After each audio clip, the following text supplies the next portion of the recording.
বিসমিল্লাহির রহমানির রহিম। এই টিউটোরিয়ালে আমরা যা যা দেখব, এইচটিএমএল কি, সিএসএস কি, এইচটিএমএল এর ব্যবহার, সিএসএস এর ব্যবহার, এইচটিএমএল এর কাজ কি, এটা কেন শিখব, এবং সিএসএস এর কাজ কি, এটা কেন শিখব, সব বিষয়ের আলোচনা এই ভিডিওর মধ্যে থাকবে। এটার মূলত কাজ কি, এটা কেন আমরা শিখব, সব বিষয়ে আলোচনা এই ভিডিওর মধ্যে দেখব আমরা। তো প্রথমে আমরা শুরু করি যে এইচটিএমএল কি। এইচটিএমএল হচ্ছে একটা ল্যাঙ্গুয়েজ, একটা প্রোগ্রামিং ল্যাঙ্গুয়েজ। ধরেন আমরা যদি সাধারণত এই ওয়ার্ড ফ্রেজে লিখতে যাই কোনো কিছু লেখার জন্য, সেক্ষেত্রে আমাদের ওয়ার্ড ফ্রেজে লেখার জন্য আমাদের শুধু যা টাইপ করি সেটাই চলে আসে। এখন আমরা ওয়েবসাইটে যদি কোনো কিছু লিখতে যাই, দেখেন, তাহলে আমাদের দ্বারা লেখা কি সম্ভব না। এখন এই ওয়েবসাইটে লেখার জন্যই হচ্ছে, ধরেন আপনি facebook.com, youtube.com বা গুগল, এগুলাই সব একটা ওয়েবসাইট বা ওয়েব পেজ। এইগুলা তৈরি করার জন্য মূলত একটা ভাষা লাগে, সেটা হচ্ছে এইচটিএমএল বা সিএসএস। এইচটিএমএল হচ্ছে ভাষা, এইচটিএমএল এর কাজ হচ্ছে ল্যাঙ্গুয়েজ, এটাতে লেখার জন্য। আর সিএসএস হচ্ছে আপনার এটা এই কীভাবে এই পেজটাকে আপনি সুন্দর করবেন, মডিফাই করবেন এবং ডিজাইন করবেন, এর জন্য। এখন আমরা আসি, এইচটিএমএল এর মিনিং হচ্ছে, দেখেন, এইচটিএমএল এর মিনিং হচ্ছে হাইপারটেক্সট মার্কআপ ল্যাঙ্গুয়েজ। এইচটিএমএল এর মিনিং হচ্ছে হাইপারটেক্সট মার্কআপ ল্যাঙ্গুয়েজ।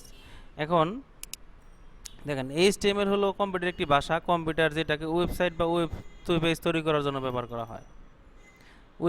ওয়েব পেজগুলো রূপ দেওয়ার জন্য সিএসএস ব্যবহার করা। রূপ মানে ওয়েব পেজের রূপ মানে হচ্ছে আপনার আমরা যে ওয়েবসাইট তৈরি করার পর হচ্ছে আপনার এটার যে সৌন্দর্য করার জন্য, আমি কিছুক্ষণ আগে বললাম যে এই যে এটার মধ্যে ধরেন আপনার ওয়েবসাইটের মধ্যে আপনার হচ্ছিল, ধরেন সাপোজ দারাজ দিলাম আমরা, দেখেন দারাজের মধ্যে আমরা আসি, দেখেন দারাজের যে ওয়েবসাইটটা করছে, যেমন দারাজ লিখছে, তারপরে এই জায়গায় এই যে দেখেন এরকম ডিটেলস, যে ফ্যানের একটা আসছে, পিকচার আসছে, ব্যাগের পিকচার আসছে। এইটা কীভাবে আসলো?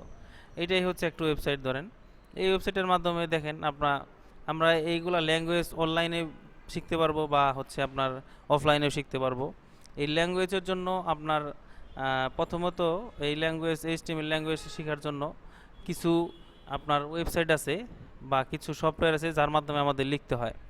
যেমন বাংলা লিখতে গেলে হচ্ছে আপনার লিখতে হয় এমএস ওয়ার্ডে, বা ইংলিশ লিখতে গেলে বা কোনো ডকুমেন্ট টাইপ করতে হলে এমএস ওয়ার্ডে আমরা টাইপ করি, বা এক্সেলে টাইপ করি, বা পাওয়ার পয়েন্টে টাইপ করি, আদার্স টাইপ করি, অ্যাডোব ফটোশপে টাইপ করি বা লিখি, এরকম ছবি এডিট করি। সেরকমই একটা হচ্ছে এইচটিএমএল লেখার জন্য আপনার কিছু সফটওয়্যার লাগে। সেটা হচ্ছে জনপ্রিয় সফটওয়্যার কিছু আছে, সেটা হচ্ছে এইচটিএমএল শেখার জন্য আপনার নোটপ্যাড প্লাস প্লাস, তারপরে আপনার হচ্ছে জাভা। আমরা দেখব, এই দেখেন আমাদের এটা আপনাদের বোঝার স্বার্থে আমি কিছুই লিখে রাখছি। দেখেন ল্যাঙ্গুয়েজ, দেখেন জনপ্রিয় ল্যাঙ্গুয়েজ হচ্ছে Java, Python, C plus plus. দেখেন Java, Python, C plus plus, C, HTML, এগুলা।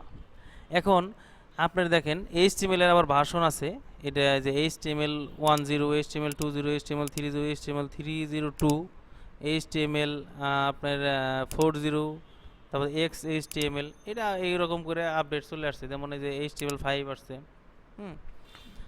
এখন আমরা মোটামুটি বুঝলাম যে এইচটিএমএলটা কি, এইচটিএমএল কীভাবে আমরা লিখবো, ভাষা কি, এবং সিএসএস কি, সিএসএস এর ভাষা কি, আমরা এগুলা দেখলাম। এখন আমরা দেখব হচ্ছে আপনার এইচটিএমএল এর ব্যবহার কোথায় করা যায়। দেখেন এইচটিএমএল ব্যবহার কোনো কিছু সাধারণত কোনো ওয়েবসাইট তৈরি করতে বা ওয়েব পেজ তৈরি করতে এটি ব্যবহার করা হয়। এখন আপনি বলতে পারেন, দেখেন যে ওয়েবসাইট তৈরি করতে ব্যবহার করতে হয়, সেটা কিভাবে? দেখেন এইচটিএমএল ব্যবহার কোথায় কোথায় করা যায়। দেখেন যে ইন্টারনেট, তারপর web document, game development, web page development, এসেটের আছে আরও এরকম। এখন আমরা আসি আপনার এই ল্যাঙ্গুয়েজ আমরা কিভাবে শিখব, সেটা আমি বলেছিলাম যে হচ্ছে ল্যাঙ্গুয়েজ লেখার জন্য আমাদের কিছু আমরা অনলাইনে করতে পারবো। ধরেন অনলাইনে যদি আপনি সার্চ করেন, ঠিক আছে, w3school.com, সেক্ষেত্রে এরকম ইন্টারফেস চলে আসবে। তারপরে আপনার দেন হচ্ছে ট্রাই ইউর সেলফ ক্লিক করবেন, ক্লিক করবো, দেখেন আপনার ইন্টারফেস চলে আসবে। দেখেন এই ট্যাগটা কিভাবে, এই ট্যাগটা সুন্দর করে আমি বুঝাই দেব যে কিভাবে এটা হইলো। মনোযোগ দিয়ে শুনতে হবে। দেখেন HTML এটা হচ্ছে ট্যাগ বলে, এই যে ইজ গ্রেটার দেন, দেখেন ইজ লেস দেন। এখন সেম এই জিনিসটা আমি বলছিলাম আপনার যে আমি নোটপ্যাডে, দেখেন আমি একটা নোটপ্যাড ওপেন করে রাখছি, এই যে নোটপ্যাড ওপেন করে রাখছি, দেখেন এই যে এই জায়গায় আমি কিন্তু এটা টাইপ করতে পারবো সেম, দেখেন এই যে সেম এটা টাইপ করতে পারবো। এটা আপনি অনলাইনেও করতে পারবেন, অনলাইনে করতে গেলে আপনার অনলাইনে শুধু কোনো ব্রাউজিংয়ে ঢুকে লিখবেন w3school.com, এই জায়গা থেকে আপনি ট্রাই করতে পারবেন, নিজে নিজে শিখতে পারবেন। বা আপনি হচ্ছে যদি আপনি চান যে কোনো সফটওয়্যারের মাধ্যমে আমি যেটা বললাম নোটপ্যাড প্লাস প্লাস জাভা এসেটার এগুলোর মধ্যে করবেন, সেক্ষেত্রে করতে পারবেন। এখন এর জন্য এগুলোর সবগুলা বিষয় আমি দেখব। সবগুলা বিষয় বলতে আপনি দেখেন এই জায়গায় ট্যাগ আছে, ট্যাগ প্রথমে যে ইজ গ্রেটার দেন এবং ইজ লেস দেন দেখা যাচ্ছে, এটা আমি হচ্ছে টাইপ করব নোটপ্যাডে। দেখেন নোটপ্যাডে আমি যদি টাইপ করি, এটা দেখেন এটা হচ্ছে format tag is greater than, এটা ম্যাথ যখন করি তখন বললে হচ্ছে is greater than is less than. আর HTML এর ক্ষেত্রে বা কোনো প্রোগ্রামিং ল্যাঙ্গুয়েজের ক্ষেত্রে এটাকে বলে ট্যাগ। সেক্ষেত্রে প্রথম এটা হচ্ছে আমাদের এটা ফরম্যাট, ম্যাথের ফরম্যাট HTML লিখতে হবে। দেন আমরা লিখলাম, তারপরে হচ্ছে আপনি হেডেও একই, মানে এটা হচ্ছে সূত্র HTML হেড, তারপর হচ্ছে হেড HTML লিখছে, HTML ক্লোজ করছে। এটার শুরুর ট্যাগ এবং শেষ ট্যাগ হচ্ছে শুধু স্ল্যাশ দিলেই ক্লোজ ট্যাগ হয়ে যাবে। এখন তাহলে HTML এটা শুরু করলাম আর এটা হচ্ছে শেষ করলাম। তারপরে বডি আপনি যা দিতে পারবেন। এবং হচ্ছে আমাদের ফরম্যাটটা হচ্ছে প্রথমে লিখতে হবে HTML ট্যাগ HTML, তারপরে হেড ক্লোজ করে দিলাম, বডি লিখলাম, বডি লিখে বডিটা ক্লোজ করে দিলাম, HTML ক্লোজ করে দিলাম। দেখেন প্রথমে আছে HTML, লাস্টেও আছে HTML। এই দুইটা প্রথমে HTML লিখছি, এটা লাস্টে HTMLটা ক্লোজ করে দিছি। ক্লোজ মানে স্ল্যাশ মাঝখানে দিলে এটা ক্লোজ হয়ে যাবে।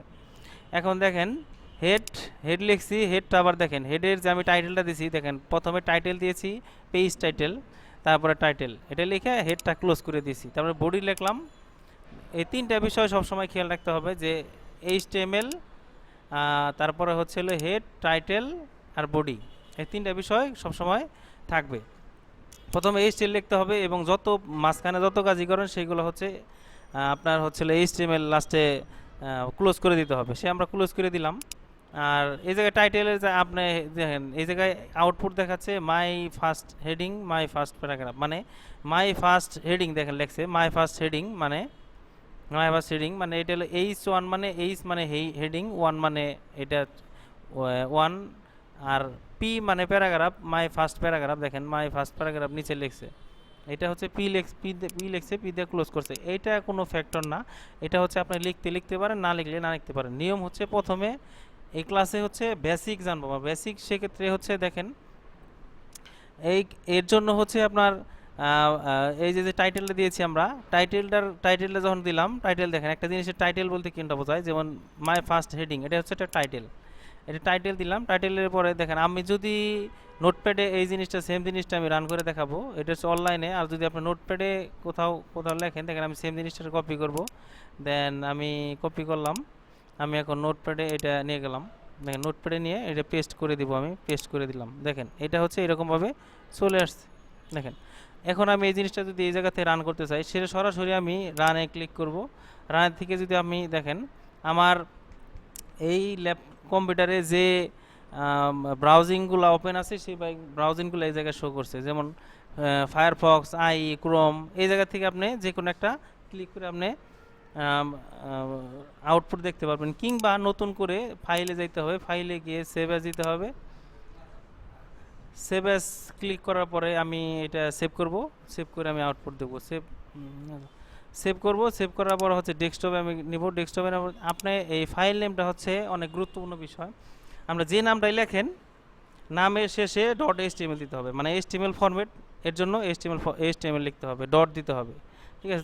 যে কোনো একটা নাম লিখলাম, আমি ধরেন লিখলাম তুমি লেখার পরে ডট দিলাম HTML, ml দেখেন।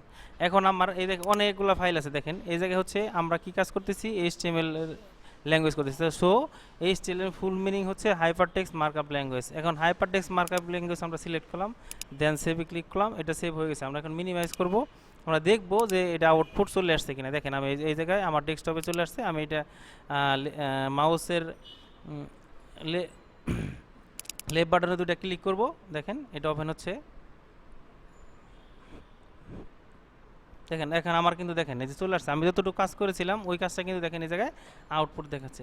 কিংবা আপনি আর এক ওয়েতে করতে পারবেন, সেটা হচ্ছে আমি দেখাচ্ছি। আপনি প্রথমে হচ্ছে একটা ডেস্কটপে থাকবেন, ডেস্কটপে থাকার পরে আপনি মাউসের রাইট বাটনে ক্লিক করবেন, দেন হচ্ছে শুরুর থেকে আপনি কীভাবে শুরু করবেন এটা অন্য উপায় করতে পারেন। রাইট বাটনে ক্লিক করবেন, নিয়ে যাবেন, নিয়ে যাওয়ার পরে দেখেন আপনার নিচে আছে হচ্ছে টেক্সট ডকুমেন্ট। টেক্সট ডকুমেন্টের পরে এই যে একটা ফাইল হয়ে গেছে, ক্রিয়েট হয়েছে ফাইল। এই ক্রিয়েটের মধ্যে দেখেন আমি বলছিলাম যে HTML লেখার জন্য যাই লেখেন সেটা হচ্ছে .html দিতে হবে। যেমন আমি দিলাম .html দিলাম। দেওয়ার পর আমি দেখেন একটা মাউসের যে লেফট বাটন আছে এটা একটা ক্লিক করলাম। দেখেন এই জায়গায় বলা হয়েছে যে if you change file extend the modify become use are you sure want to change.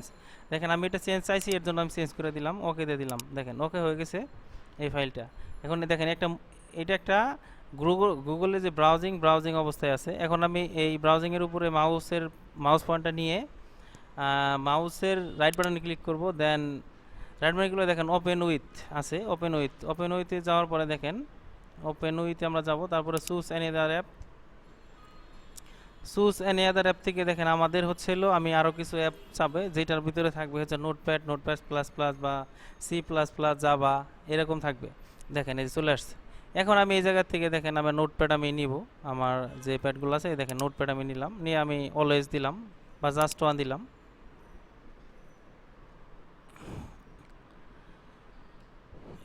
এটা দেওয়ার পরে দেখেন এরকম একটা কিন্তু আবার এরকম নোটপ্যাডের একটা ইন্টারফেস চলে আসছে। দেখেন এই আমি যে জিনিসটা আমি কপি করছিলাম, দেখেন ওইটা আবার রিপ্লেস করলাম। দেখেন ওই যে আমি বললাম অনলাইন থেকে যে এটা আমি এখন আপনার সেভ করে দেখাবো যে এটা কীভাবে আউটপুট করা যায়। দেখেন ফাইলে গেলাম, সেভ অ্যাজ দিলাম। সেভ অ্যাজের পরে দেখেন আমি ডেস্কটপে সেভ করব, দেন আমি বলছিলাম যে কোনো একটা নাম লিখবো, নাম লেখার পরে .html দিব, HTML দিলাম। এখন ডক টাইপ দেখেন এটা দুইটা এই জায়গায় একটা গুরুত্বপূর্ণ বিষয়, সেটা হচ্ছে যেটা নতুন ভার্সন, এই যে দেখেন নতুন ভার্সনের যে HTML সেটা হচ্ছে আপনার চাবে। দেখেন এই যে নতুন যে ভার্সন HTML লেখার জন্য যে নোটপ্যাড++, এটা হলো নোটপ্যাড++, দেখেন এরকম দেখতে। আর যেটা ওল্ড ভার্সন নোটপ্যাড শুধু, সেটা হচ্ছে দেখতে এরকম। এখন আমরা ওই নোটপ্যাড++-এ সেভ করা দেখলাম, এবং নোটপ্যাডেও দেখব কীভাবে সেভ করা যায়। আমরা ফাইলে যাব, সেভ অ্যাসে যাব, সেভ অ্যাসে আমরা ডেস্কটপে যাব। আমরা এটা এই নোটপ্যাড++ সেভ করার সময় কিন্তু আমরা দেখেন ফাইলে দেখব, খেয়াল করেন সেভ অ্যাস দিলাম। সেভ অ্যাস দেওয়ার পরে দেখেন এই যে জায়গায় হাইপারটেক্সট মার্কআপ ল্যাঙ্গুয়েজ সিলেক্ট করতে হয়। আর এটার মধ্যে দেখেন কি করতে হয়, এটার মধ্যে দেখেন এই জায়গায় ওইরকম কোনো অপশন হয়। তাহলে কি করব আমরা এখন করব হচ্ছে অল ফাইলস সিলেক্ট করতে হবে। দেখেন অল ফাইলস সিলেক্ট করতে হবে। এখন আমি সেভ দিয়ে দিলাম। এই জায়গায় বলতে হচ্ছে এরকম নামে একটা ধরেন এই নামে একটা ক্রিয়েট করা আছে, আমি এই নামটা ডিলিট করে দেবো। ধরেন যে নামটা আমি ক্রিয়েট করছিলাম ওই নামে আর একটা আছে, এর জন্য আমি এটা চেঞ্জ করে সেভ দিলাম। দেখেন সেভ নিয়ে নিছে। এখন আমি দেখবো আউটপুট চলে আসছে কিনা, আমার যে এখন যে ফাইলটা আবার নতুন ক্রিয়েট করলাম এই ফাইলটা চলে আসছে কিনা। এই দেখেন আমি নতুন যে ফাইল ক্রিয়েট করলাম এটা হচ্ছে এই যেটা, ঠিক আছে। এই দেখেন আমরা ওপেন করে দেখাচ্ছি, দেখেন এরকম চলে আসছে। এখন বেসিক মোটামুটি আমি আশা করি যে HTML বা CSS বা হচ্ছে CSS এর কাজ হচ্ছে ধরেন এই যে আপনার যে ডিজাইনটা করছে এটা হচ্ছে CSS, আর ওয়েবসাইটটা যে তৈরি করছে এটা হচ্ছে HTML করছে, বা এটা হচ্ছে HTML এর লেখার কাজ, তারপরে আদার্স যে কাজ এগুলো হচ্ছে HTML এর কাজ। আর আপনার হচ্ছে ডিজাইন যে করছে, যেমন এই যে প্যারাশুটের আপনার হচ্ছে যে পিকটা দেওয়া হয়েছে, বা আপনার যে বড় বড় ছাতা পিক দেওয়া হয়েছে বা ডিজাইন করা হয়েছে আর কি, মূল কথায় যে ডিজাইন করা হয়েছে, এর জন্য হচ্ছে আপনার এই এইটা সিএসএস, এটাকে বলে সিএসএস। আর হচ্ছে এইচটিএমএল এর কাজ তো আমরা বুঝলাম মোটামুটি যে এইচটিএমএল কী জিনিস। তো বেসিক মোটামুটি এতটুকুই। যদি আপনাদের আরও কোনো কোশ্চেন থাকে সেক্ষেত্রে আমাকে কমেন্ট করে জানাবেন। আর ভিডিওটি যদি ভালো লাগে থাকে তাহলে একটা লাইক দিবেন। আর যারা সাবস্ক্রাইব করেছেন তাদের জন্য অসংখ্য ধন্যবাদ, যারা না করছেন তারা দয়া করে সাবস্ক্রাইবটা করে দিবেন।